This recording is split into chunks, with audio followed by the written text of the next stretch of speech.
Welcome back. The U.S. and Iran agreeing to a 2-week ceasefire hours before President Trump's deadline to reopen the Strait of Hormuz or face destruction. Fox News can confirm that there is movement right now this morning in the critical waterway of the strait.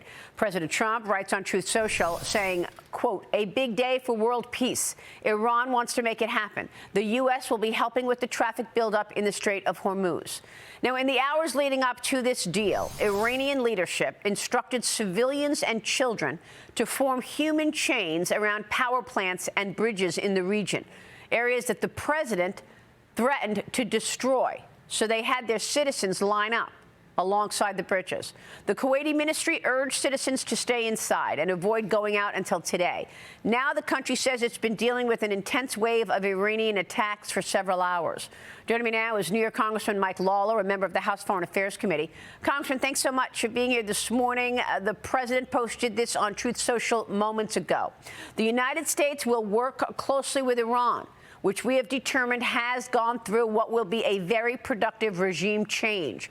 There will be no enrichment of uranium, and the United States will, working with Iran, dig up and remove all of the deeply buried B-2 bombers, nuclear dust it is now, and has been under very exacting satellite surveillance, Space Force, he writes in parentheses. Nothing has been touched from the date of attack. We are and will be talking tariff and sanctions relief with Iran. Many of the 15 points have already been agreed to. Wow. The president just posted that on Truth Social, Congressman. Your assessment of where we are today with regard to this Iranian conflict? Well, Maria, after a 5-week incursion in Iran, in which we have eliminated much of their leadership, the Ayatollah, the clerics, the IRGC, we have severely destroyed their ballistic missiles capability and decimated their naval fleet, and basically have air superiority for the better part of 3+ weeks. And I think ultimately the Iranian regime, the remnants of it, understand for once that they need to actually negotiate. And I think the president, of course, as he's prone to do, used extreme rhetoric that, certainly forced a capitulation by the regime.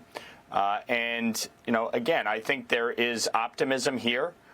But it is something that, obviously, we are cautious about. As the old adage goes, trust but verify.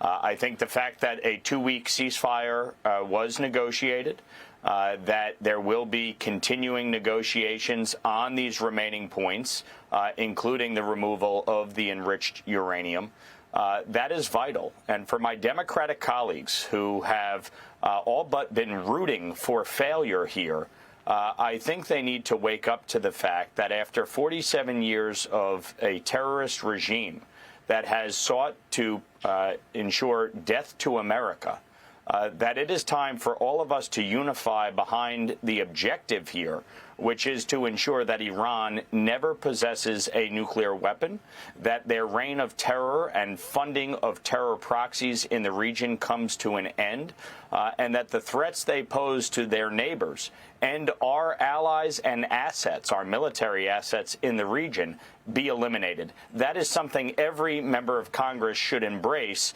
And sadly, some of my colleagues on the other side of the aisle fail to recognize what has happened over these 5 weeks because they've allowed their hatred of Donald Trump to reign supreme. Yeah, well, I wonder what you think is the best way to trust but verify. How will the United States ensure that, for example, the Iranians are not continuing to support terrorist proxies like Hezbollah? Well, I think one of the things that has allowed them to finance that is the illicit oil trade between China and Iran. China is the biggest purchaser of Iranian petroleum. 90% of Iran's oil sales go to China. And so that is going to be a big component of these negotiations. Any sanctions relief will certainly be tied to ending their financing of terrorism. Otherwise, you cannot provide sanctions relief. And so this is going to be part and parcel working with our allies and, frankly, some of our adversaries to ensure strict enforcement of any negotiation. Now, in the middle of all of this, your colleagues on the left were attacking President Trump yesterday. The president has his own negotiating style, obviously a deal maker, and has ended multiple wars and was trying to tame a would-be nuclear terrorist. And yet you had people, your colleagues in Congress, who were talking about taking down any efforts of the president to clip his wings. What is your assessment of what we heard yesterday in Congress from elected officials as the president was trying to take down a would-be nuclear terrorist? It's quite shocking, frankly. I mean, you had over 60 Democrats calling for him to be removed under the 25th Amendment at the height of these negotiations. You have Democrats calling for the United States to no longer fund Iron Dome at the very moment Israel is continuing to be barraged by missiles from Iran. They've lost all perspective and reality. And when it comes to foreign policy, the fact is the old way of doing it, the conventional way of doing it, where the State Department signs off on everything, ain't working. It didn't work for 47 years. And the fact is you had a terrorist regime that was hell-bent on obtaining a nuclear weapon. You know, everybody talks about what has happened in the Strait of Hormuz and the fact that they, basically put a blockade in place. But this is the whole point. You're not dealing with rational actors. And so imagine if they had a nuclear weapon and they were able to use the threat of using that to exact concessions or exact certain demands that they had. The fact is President Trump made a difficult but necessary decision at a time when they were mass-producing ballistic missiles to end this reign of terror, eliminate the Ayatollah and the regime. And so now you are dealing with the remnants of this, and we will see what comes out of these 2-week negotiations. Meanwhile, your colleagues won't even open the Department of Homeland Security, even though we are in a war.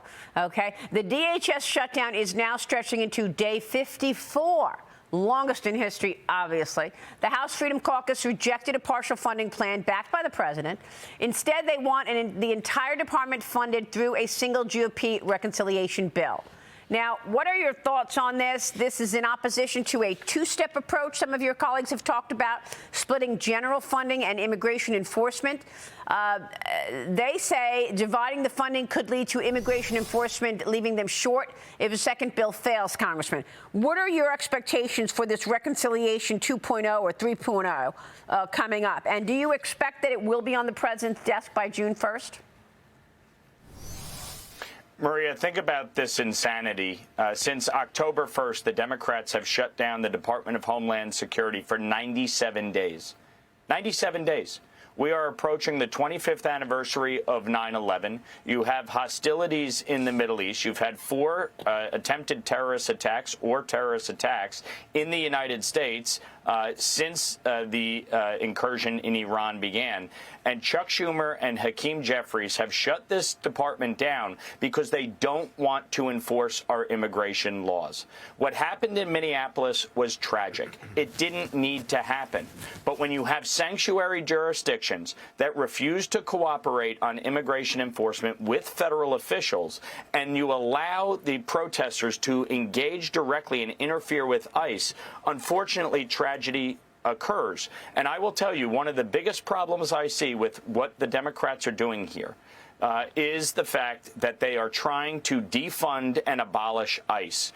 You look at the situation in Chicago. An 18-year-old girl, a constituent of mine, Sheridan Gorman, was murdered by an illegal immigrant. She was out going to see the Northern Lights with her friends at college, and she was brutally assassinated by a illegal immigrant who committed a crime in this country, was arrested in Chicago and then released back out onto the street after coming through Joe Biden's porous southern border, where he was detained and released. This needs to end. So if Democrats want to negotiate on reforms to ICE, then they also need to agree that sanctuary jurisdictions need to end. We need to fund the Department of Homeland Security, and it needs to happen immediately. I know. Well, we'll see about that, Congressman. Thanks very much for all of your efforts always. Thank you, sir.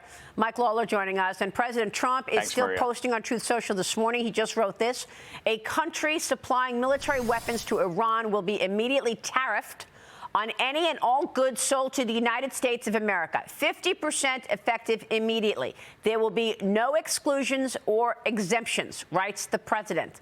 We are talking about tariffs and the president pushing back on anyone who has been complicit in supplying military weapons to Iran. On the other side of this, we'll talk about American Ocean Minerals Corporation, and we'll talk with Chairman Tom Albanese on critical minerals and the president's Project Vault. You're watching Mornings with Maria, live on Fox Business. Stay with us.